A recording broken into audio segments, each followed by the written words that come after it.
Le Congo ne tombera jamais. Or, le problème, c'est que l'euro est une monnaie beaucoup trop forte pour nos économies locales. Cela anéantit tout processus de compétitivité et la balance commerciale d'ailleurs des pays d'Afrique de la zone franc est déficitaire. Donc lui, il veut élargir sous le nom d'ECO en réalité le franc CFA et son taux de change fixe à toute l'Afrique de l'Ouest et plus simplement l'Afrique de l'Ouest francophone. Donc c'est une grosse bataille et dans le même temps, parallèlement, nous sommes en train de pousser pour qu'au sein de l'AES, et le général Tiani, un grand frère et un ami, le président du Niger, l'a dit récemment, et c'était un secret de polichinelle, oui. Il y a aujourd'hui la volonté de créer une autre monnaie que le franc CFA au sein des pays de l'Alliance du Sahel, des États du Sahel. Il y en a encore là. Sauvons l'Afrique. Première question, bon, on va pas parler tout de suite du panafricanisme. Au Sénégal, ça va se gâter ou bien ça va s'arranger? Moi, je pense que c'est gâté depuis qu'il y a eu une pseudo-indépendance qui n'en a jamais été une en réalité, que l'élite française n'a jamais enlevé ses mains de ce pays. Et tout ce qui se passe à l'heure actuelle, c'est une putréfaction d'un système colonial qui est logiquement... Néocolonial même. Oui, colonial et néocolonial qui est en voie de disparition. Pour la simple et unique raison que la population arrive au bout de son seuil de tolérance. Et le simple fait que le Conseil constitutionnel ait décidé d'aller contre l'avis de Macky Sall prouve qu'aujourd'hui on est sur une cocotte minute qui n'est pas que sénégalaise. Le Sénégal est une partie d'un ensemble beaucoup plus grand. La Côte d'Ivoire aussi va être impactée un jour ou l'autre. Le Bénin aussi. Le Bénin aussi. Pays, oui. Donc ça veut dire que l'Afrique est en train d'exploser ou de bouger. Comment on peut qualifier ça? L'Afrique est en train de se réveiller, on y travaille depuis. Je pense qu'on a fait un travail avec quelques autres d'ingénierie sociale depuis de nombreuses années. Au départ, les gens riaient. Aujourd'hui, nos adversaires s'inquiètent parce qu'ils voient que notre message commence à prendre corps dans le cœur et dans l'esprit de beaucoup de gens. Il y a quelques années, on était persécutés par certains dirigeants qui étaient les marionnettes du gouvernement français. Aujourd'hui, on est reçu avec les honneurs par ceux qui ont remplacé ces marionnettes. Donc il y a quelque chose qui se passe. Mali, Burkina, Niger. Et comme je vous le dis, il y a d'autres pays qui vont rejoindre, on y travaille fortement. Il y a d'autres pays qui vont rejoindre cette dynamique-là. Ça veut dire que là, c'est là où on va disparaître un jour? Je pense qu'elle envoie, tôt ou tard, elle va disparaître, elle envoie de disparition et que l'AES, l'Alliance des États du Sahel, va remplacer cette structure régionale mortifère. Alors, autre chose, il y a un combat que vous menez depuis longtemps, c'était contre le franc CFA. Où sommes-nous? Le Congo ne tombera jamais. Écoutez, le franc CFA, on a quand même obtenu des victoires symboliques, j'entends, mais concrètes, puisqu'on avait demandé à ce que comment dirais-je, les représentants de la Banque de France, du Trésor français, ne soient pas admis à l'intérieur des réunions de nos banques centrales en Afrique de l'Ouest. On a réussi à obtenir satisfaction dessus. On avait demandé à ce qu'il y ait une fermeture des comptes d'opération. Ça nous a coûté la prison, ça m'a coûté les expulsions et un certain nombre d'autres mesures coercitives sur lesquelles je ne vais pas revenir en termes de victimisation, ça ne m'intéresse pas. Mais on a obtenu cela. Mais Emmanuel Macron, parce que la bête ne s'avoue jamais vaincue, a essayé de faire ce que l'on appelle un piratage industriel, en volant le nom d'un projet qui datait des années 80, qui s'appelait la monnaie ECO, qui devait être une monnaie à taux de change flexible arrimée à un panier à devises. Macron, sentant qu'il était en train de perdre pied, a fait semblant d'écouter nos revendications en enlevant donc le compte d'opération et en fermant la porte à certains représentants français du Trésor français à l'intérieur de nos banques centrales, mais il a laissé le taux de change fixe arrimé à l'euro. Or, le problème, c'est que l'euro est une monnaie beaucoup trop forte pour nos économies locales. Cela anéantit tout processus de compétitivité et la balance commerciale d'ailleurs des pays d'Afrique de la zone franc est déficitaire. Donc lui, il veut élargir sous le nom d'ECO en réalité le franc CFA et son taux de change fixe à toute l'Afrique de l'Ouest et plus simplement l'Afrique de l'Ouest francophone. Donc c'est une grosse bataille et dans le même temps, parallèlement, nous sommes en train de pousser pour qu'au sein de l'AES, et le général Tiani, un grand frère et un ami, le président du Niger, l'a dit récemment, et c'était un secret de polichinelle, il y a aujourd'hui la volonté de créer une autre monnaie que le franc CFA au sein des pays de l'Alliance du Sahel, des États du Sahel. Il y a un accord là-dessus déjà? Il y a un accord et il y a des experts, des gens comme Amadou Koulibaly et beaucoup d'autres qui sont réunis sur ces questions techniques. Et nous, notre rôle, c'est faire ce qu'on a toujours fait, c'est rendre populaire le message et être capable d'éduquer les masses sur ces questions. Et on est en train d'y réussir. Alors vous êtes en Guadeloupe quand même, on va parler un petit peu de le votre séjour ici, puisque ce soir vous avez une conférence à Sainte-Anne. Tout à fait. Quel va être en gros, on ne va pas rentrer dans tout le détail, mais quel va être en gros le discours que vous avez tenu, le langage aux Guadeloupéens qui seront ce soir à Sainte-Anne? Le discours que je tiens partout où notre peuple est installé et partout où notre peuple est confronté à diverses formes de colonialité. Parce que je pense que ce serait briser un secret de polichinelle que de dire que quand je vais en Guadeloupe, et que je vois mon peuple, mes frères et mes sœurs que j'aime en perdre la raison, ils le savent, je vois les conditions dans lesquelles nous vivons. Je suis né en France, donc je sais aussi dans d'autres départements français comment ça se passe. Il est évident que les disparités qui sont présentes entre la Guadeloupe et le territoire français ne sont pas dues à un simple hasard. Il y a un processus colonial qui est présent, qui s'additionne à une société qui a pratiqué l'esclavage, qui la pratique sous une autre forme aujourd'hui beaucoup plus subtile.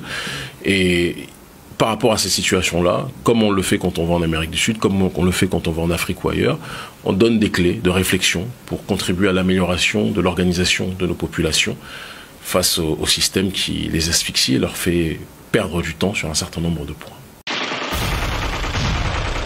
Le Congo ne tombera jamais. Alors, il y a une autre question, c'est la question du panafricanisme. Vous êtes un militant du panafricanisme depuis X années, depuis l'époque où vous étiez en France. Est-ce que ça avance en Afrique même? Je pense qu'on a déjà répondu à la question à travers les questions du début de l'émission. Je veux dire que le changement géopolitique qui s'opère en Afrique de l'Ouest, même nos adversaires, je crois qu'il y avait un rapport de l'IFRI, l'Institut français des relations internationales, qui expliquait les raisons, qui est l'un des meilleurs instituts de France en sciences politiques, qui expliquait les raisons de la montée du sentiment qu'ils appellent anti-français. C'est pas anti-français, c'est anti-politique française en Afrique. Les Français, de manière générale, ne sont pas notre problème, c'est l'oligarchie française le problème. Et il disait que des gens comme Kémy Séba, comme d'autres, Franklin Nyamsi, Nathalie Yamb, sont les figures qui contribuent massivement à éduquer les populations et les orienter vers un discours qu'ils estiment être anti-français et que nous on dit être un discours anticolonialiste. Donc il y a la restructuration, l'alliance des États du Sahel, c'est le fruit d'un travail que nous et d'autres on a effectué, d'accord? C'est un travail collectif et c'est ce que l'on appelle la métapolitique. Gramsci parlait de la bataille culturelle qui permettait par la suite d'arriver sur le terrain de la bataille politique. Il faut conquérir les esprits avant que ceux-ci puissent s'activer pour changer leur quotidien et changer le destin de leur communauté. Et c'est ce qu'on fait. Vous avez parlé de la lutte contre le franc CFA, ça faisait partie des différents axiomes de réflexion sur ce terrain.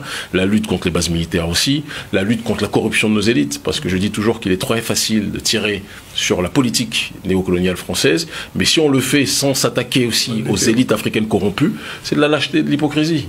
Parce qu'une civilisation est détruite par l'extérieur que si elle est rongée de l'intérieur.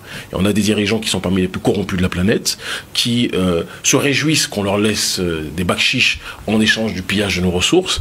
Et il y a une nouvelle génération, et on est en première ligne au sein de cette génération en Afrique francophone pour dire que on arrive à la fin du film et qu'aujourd'hui on veut tourner et ouvrir une nouvelle page. Et quand je vais en Guadeloupe, quand je vais en Guyane, quand je vais, comme on était il y a quelques mois en Colombie, il y a quelques semaines, il y a 2 semaines, on était au Venezuela voir les populations afro-diasporiques, c'est le message qui est toujours le même, un message d'organisation de nos communautés.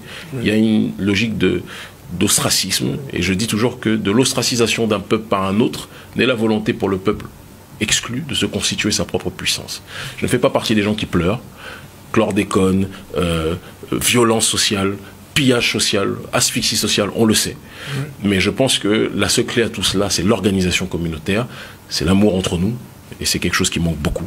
Et tant qu'on n'aura pas réglé ces problèmes de fond, on ne pourra pas avancer. J'ai une grosse pensée aussi pour le frère O'Neill des grands frères, ce problème perdure.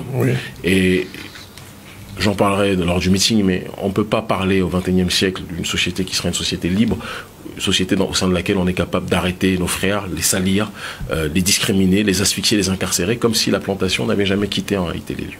C'est quelque chose qui pose problème. Un petit mot sur un pays que vous connaissez bien, le Bénin, et son président en ce moment.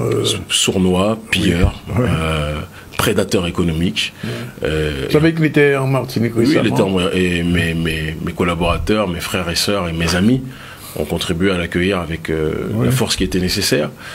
Patrice Talon est le symbole de ce que Frantz Fanon disait, que du passage de la colonisation à la néocolonisation, ce serait le passage de colons qui étaient blancs au départ, ils le sont toujours mais ils sont un peu plus loin, et qui auraient maintenant, ça c'est moi qui le dis, un concubinage incestueux avec des colons noirs. Patrice Talon est un prédateur économique qui a concentré et qui pille toutes les ressources de l'État. Notre État n'est pas extrêmement riche, mais il y a quand même quelques ressources. C'est comme un homme qui voit 10 ne tombera jamais. 10 fruits, il y a un homme et il y a 9 autres hommes qui sont là. Un homme vole 9 fruits sur 10 et laisse le 10e fruit pour les 9 autres qui doivent se partager. Et il dit qu'il est riche et que les autres sont pauvres. Non, c'est pas qu'il est riche, c'est un pilleur. Patrice Talon est un pilleur.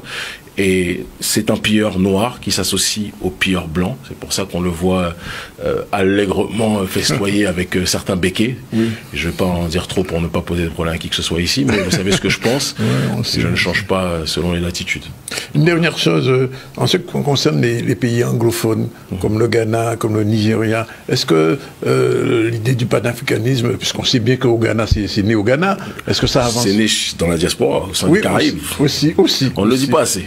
C'est né d'abord dans les Caraïbes, dans la diaspora, et ça a reflué après sur le continent. Et c'est vrai que ça a pris racine et beaucoup plus d'impact, ce qui est normal. C'est le continent noir sur le continent. Mais il faut toujours rendre hommage. C'est pour ça que je dis toujours que mon lien aux Caraïbes, il est imbrisable, il est incassable, parce que l'idéologie de la révolution de notre peuple vient des Caraïbes. Et même si notre peuple au sein des Caraïbes parfois l'oublie, il faut qu'il sache que cette partie de notre peuple est une partie sacrée pour nous. C'est une partie qui a été confrontée à la bestialité, à la barbarie économique, politique, de manière générale, qui a su résister, qui a fait preuve de résilience et qui tient encore aujourd'hui. Avant, juste si vous permettez de répondre, je sais que le temps presse sur les pays anglophones, je veux juste rebondir un tout petit peu sur Patrice Talon en vous disant que non seulement c'est un pilleur social, non seulement c'est un des plus grands pions du gouvernement français aujourd'hui en Afrique francophone. On a vu son agressivité pour essayer d'humilier le pays frère du Niger. On s'est activé, je me suis activé avec mon organisation et d'autres membres de la société civile pour le confronter, pour nous opposer à lui. On a réussi à faire monter l'opinion publique contre lui. Je le dis et je le répète face caméra, parce que je sais que tout ce qu'on dit est... Vous êtes venu en France alors, donc en France le message passera. Et même en Afrique, on le voit aussi. Et puis de toute façon ça sera mis sur les réseaux sociaux, donc ça sera vu. Je dis au président Patrice Talon que nous sommes ses adversaires et qu'il ne faut pas qu'il pense que parce qu'il a les milliards de CFA, qu'il a les millions d'euros, cela lui donne le droit de vie ou de mort sur notre population. Notre pays, c'est le pays de Béhanzin, c'est le pays des Agodjé. On parle du film Woman King, les gens parlent de Wakanda, Black Panther. Le Wakanda réel, c'était la résistance et c'était le combat au sein du Dahomey auparavant. Et le Dahomey redeviendra le Dahomey. Et Patrice Talon, s'il est le pion de la France, il faut qu'il sache qu'il y a des gens qui sont les agents des ancêtres et qui se battront pour ces derniers jusqu'au bout. J'en fais partie. Voilà, je ferme la parenthèse sur ce dernier. Donc les pays anglophones, la situation est complexe parce qu'en effet, sous Kwame Nkrumah, sous Jerry Rawlings, paix à son âme, le Ghana a rayonné dans le cadre du panafricanisme. Malheureusement, on a aujourd'hui à la tête de ce pays quelqu'un qui a fait croire qu'il était un garant du panafricanisme, alors que c'est un agent du néolibéralisme économique et sociétal, qui est Nana Akufo-Addo, qui est un très grand pion de l'élite occidentale. D'ailleurs, petite parenthèse, je suis interdit de territoire au Ghana, puisque M. Nana Akufo-Addo fait partie des gens qui écoutent beaucoup ce que les États-Unis leur disent. Et comme les États-Unis disent que je suis apparemment une menace grave de trouble à l'ordre public, c'est intéressant que apparemment leur influence s'étend jusque dans un pays qui était pourtant censé être un pays souverain. On se retrouve avec des pays qui culturellement sont avancés sur le panafricanisme, mais qui politiquement sont aujourd'hui en train de devenir des néocolonies des États-Unis.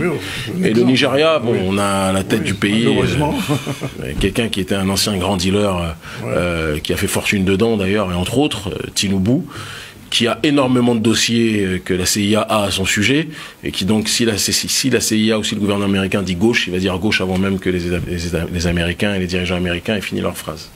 Vous avez le salut des membres du CIPN, le Comité international du peuple noir, qui viennent m'envoyer un petit texto. Vous les saluez chaleureusement de ma part, vous leur dites que je les aime profondément et qu'on est ensemble.